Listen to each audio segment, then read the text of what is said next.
Ruler is having a very, very bad day.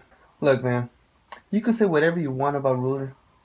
In the end of the day, she was a nasty, disgusting, horrible person. She was so bratty. She was stuck up. She always thought she knew better than her peers. She was a horrible person. And most of all, man, she was selfish as fuck. But you have to feel sorry for how she went out. That was horrible. A mutiny. I saw the mutiny coming, I did. But I didn't see it, in the beginning. I saw it when she decided to share the candies disproportionately.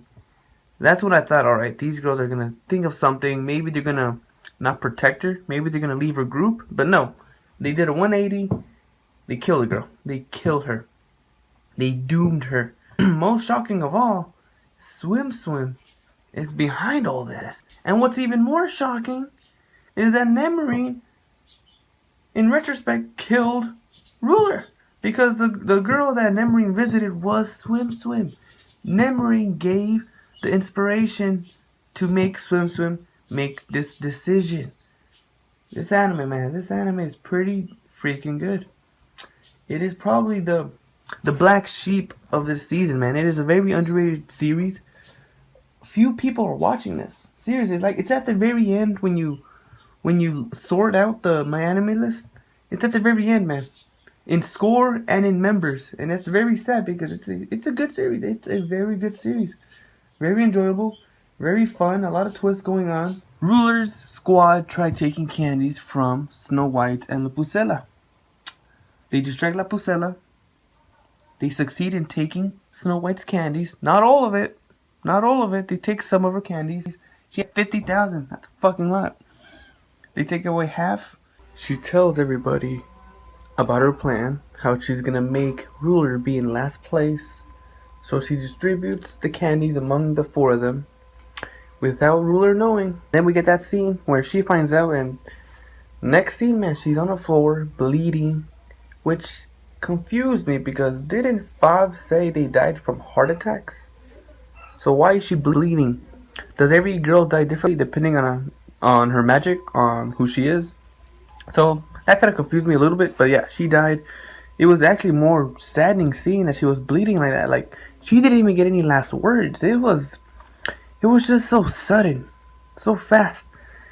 Like I said, man, she was a disgusting piece of trash, but she had her limits. She would never kill anybody. She was actually going to distribute the candies among everybody, even though they weren't even. She was going to. She had good in her heart, even if it was just a little tiny speck of good. But she had it in her heart. Her all her life. You see that flashback in the beginning, which is a very obvious way of telling who's going to die this episode. They do this a lot. They did it with Nemarine too. We see that things never went her way. Nobody paid attention. She had ideas in the work office, but nobody paid too much attention. They didn't really agree with her plans because, her plans were selfish.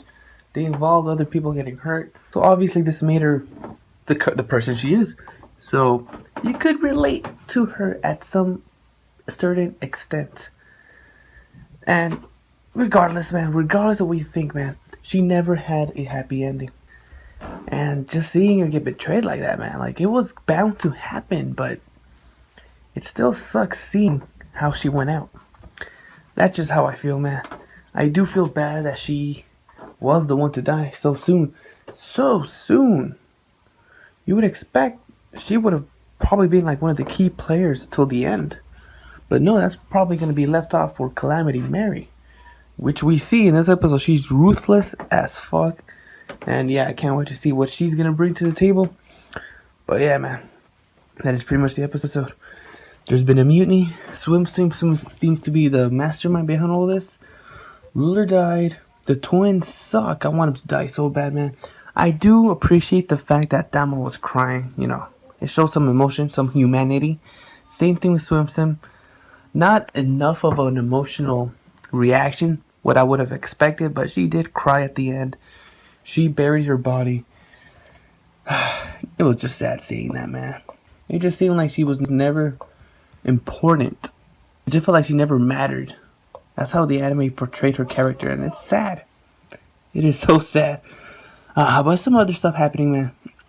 At the end, we get this Ripple and Top Speed meet up with Winter Prison and Priestess Nana. So they're gonna probably form a team. Hopefully, another mutiny doesn't happen, because that would suck. I actually do like Ripple and Top Speed. They're some of my two favorite characters, so please don't kill them. If anything, this episode just proved how unpredictable this series can get. Anyone can die at any given moment. Ruler had the potential of being a pretty good antagonist till the very end, but no, look how fast she died. Look how fast she went out. The fights were actually pretty good too. I liked the strategies they implemented in this episode. The animation, the choreography wasn't as good.